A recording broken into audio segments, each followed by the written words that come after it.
अस्सलाम वालेकुम friends, welcome two मायराजू kitchen. अॼु असां मायराजू किचन में ठाहे आहियूं मज़ेदार चणनि जी बिरयानी विद फ्राइड चिकन। हीअ रेसिपी ठाहिण जे लाइ सभिनि खां पहिरियां मां हिकु बाउल में मुर्गी जा बग़ैर हॾी जा पीसिस ऐड किया आहिनि, तक़रीबन 1 किलो जे बराबरि। लूणु ऐड कयो आहे 1 टीस्पून, हैड ऐड कई आहे 1/2 टीस्पून, सुकनि धाणनि जो पाउडर आहे 1 टेबल स्पून, थूम जो पाउडर आहे 1/2 टीस्पून, ॻाढ़नि मिर्चनि जो पाउडर आहे 1 टीस्पून, 1/2 लीमे जो रस ऐड कयो आहे जेको 2 टेबल स्पून जे बराबरि आहे।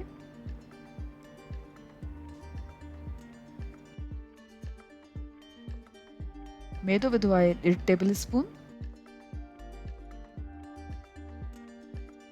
ऐं हिकु अदद अंडो ऐड कयो आहे। अंडो ऐड करण खां पोइ असां चङी तरह सां मिक्स करे छॾींदासीं।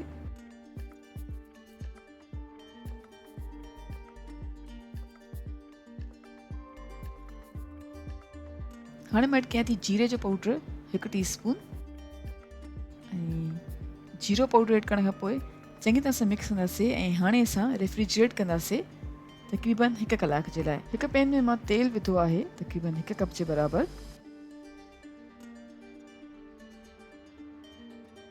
बसर ऐड कयो आहे। हिते मां वटि हुया 3 अदद विचोली साइज़ जा बसर ऐं उनखे मां स्लाइस करे छॾियो हुयो ऐं हाणे असां बसरनि खे विचोली बाहि ते पचाईंदासीं तक़रीबन 5 खां 7 मिनट्स ताईं, जेसि ताईं त बसर गोल्डन ब्राउन थी वञनि।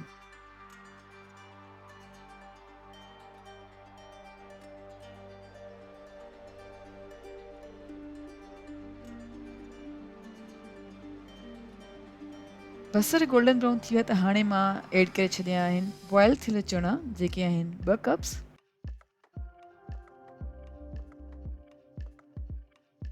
उबलियल चना ऐड करण खां पोइ मां जीरो विधो आहे 1 टेबल स्पून, साबित कारा मिर्च आहिनि 1 टीस्पून,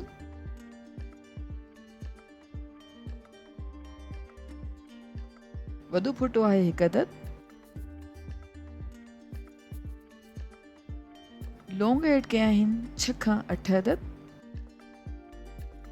लूणु विधो आहे तक़रीबन 1 टीस्पून। तव्हां पंहिंजे टेस्ट जे मुताबिक़ विझी सघो था जेतिरो तव्हांखे पसंदि आहे। सुकनि धाणनि जो पाउडर आहे 2 टेबल स्पून,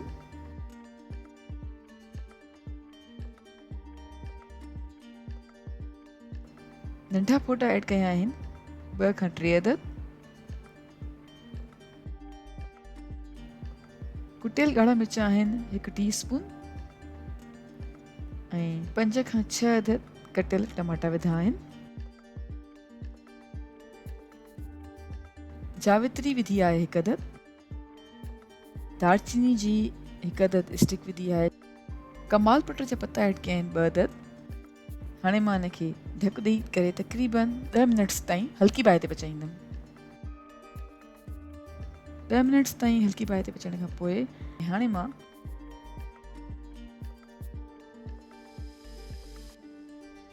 थूम जो पेस्ट ऐड कयां थी 1 टेबल स्पून, साबित सावा मिर्च आहिनि 5 खां 6 अदद,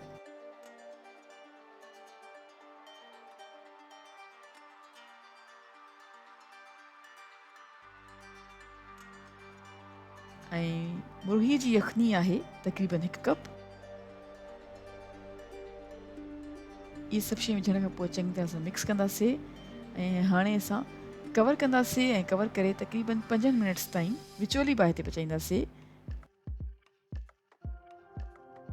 5 मिनट्स ताईं चणनि जे मसाले खे मीडियम फ्लेम ते पचाइण खां पोइ असांजो चणनि जो मसालो तयारु थी चुको आहे त हाणे मां चुल्हो बंदि करे छॾींदमि। हिते मां चांवर खया आहिनि तक़रीबन 1 किलो ऐं उनखे पहिरियां खां ई पाणी में पिसाए रखी छॾियो आहे तक़रीबन अधु कलाक जे लाइ। हिकु पतीले में मां पाणी ऐड कयो आहे 7 खां 8 गिलास जे बराबरि। लूणु ऐड कंदासीं 2 टेबल स्पून, जीरो ऐड कयो आहे 1 टीस्पून, कमाल पटर जो 1 अदद पत्तो विधो आहे ऐं हाणे असां पाणी खे पचाईंदासीं जेसि ताईं पाणी बॉइल थी वञे। जॾहिं पाणी उबलणु लॻंदो त हाणे असां ऐड कयूं था पंहिंजा पहिरियां खां पिसियल चांवर ऐं चांवरनि खे असां पचाईंदासीं जेसि ताईं चांवर हिकु कणी रहिजी वञनि, 90% ताईं चांवर पची वञनि।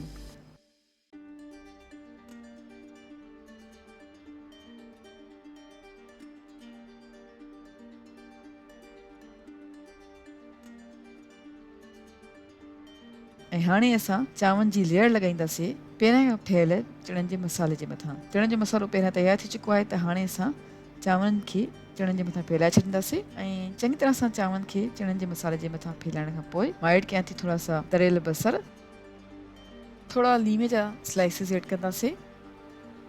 ज़र्दे जो रंग ते इस्तेमालु कयो आहे तक़रीबन अधु टी स्पून जे बराबरि। 1 टेबल स्पून जे बराबरि तेल एड कंदासीं ऐं सुकल फूदने जा पत्ता आहिनि तक़रीबन 1 टेबल स्पून। हाणे असां ढक ॾींदासीं ऐं चांवरनि खे दम ते रखंदासीं तक़रीबन 10 मिनट्स जे लाइ हल्की बाहि ते। जी फ्रेंड्स, चांवरनि खे दम ते रखी छॾियो आहे ऐं हाणे असां फ्राई कंदासीं पंहिंजो ऑलरेडी मैरिनेटेड चिकन। हिकु पैन में मां ऑयल विधो आहे ऐं तेल जीअं गरम थींदो त असां चिकन जे पीसिस खे फ्राई कंदासीं जेसि ताईं त चिकन जा पीसिस गोल्डन ब्राउन थी वञनि। जिते तव्हां वीडियो में ॾिसी रहिया आहियो। जी फ्रेंड्स, चिकन जे पीसिस पची चुका आहिनि ऐं गोल्डन ब्राउन थी विया आहिनि, त हाणे मां चिकन जे पीसिस खे हिकु प्लेट में डिश आउट थी कयां ऐं ॿी तरफ़ असांजी चणनि जी बिरयानी बि तयारु थी चुकी आहे। त हाणे मां बिरयानी खे कंदमि डिश आउट ऐं चिकन जा पीसिस जेके असां फ्राई कया आहिनि उहे एड कंदासीं बिरयानी जे मथां ऐं असांजी मज़ेदार चणनि जी बिरयानी विथ फ्राइड चिकन बिल्कुलु तयारु आहे। उमेद कयूं था तव्हांखे असांजी रेसिपी पसंदि आई हूंदी। Thank you so much for watching. असांजी वीडियो खे लाइक कजो ऐं असांजे चैनल खे सब्सक्राइब ज़रूरु कयो। मां इंशाल्लाह मुलाक़ात कंदमि तव्हां सां हिकु ॿी वीडियो में। तेसिताईं अल्लाह हाफ़िज़।